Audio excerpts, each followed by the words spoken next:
today we have a 2000 Lexus RX300 with the 1MZ FE motor. We'll be replacing the alternator here. First thing to do, either disconnect the negative terminal for number 10 or remove the battery to charge it.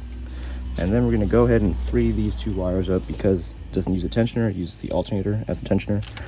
For number 10, remove the power cable, and then go ahead and also disconnect this, which be careful, they always break, and which this one looks like it's already broken, so just pop it off.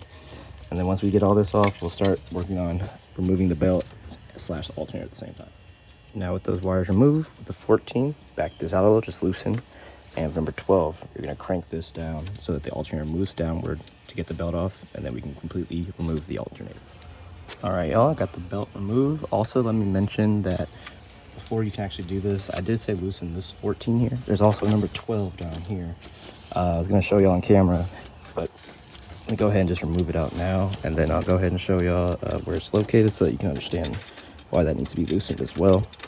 But once that's removed, number 12 there, I'm gonna go ahead and take this 14 out, and we should be able to pop this alternator right out.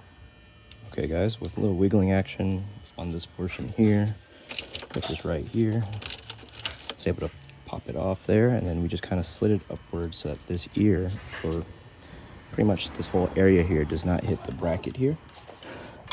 The number 12 I spoke of literally sits right here on this ear down here. So we just basically swung it upward, just wiggled it out of this little part here, flipped it, and brought it out. I also went ahead and just took this off here, just put it to the side. So now let's go ahead and put the new one in. Same process. I'm just gonna go downward, flip it, blah. So we'll go ahead and get the new one, and we'll be good to go.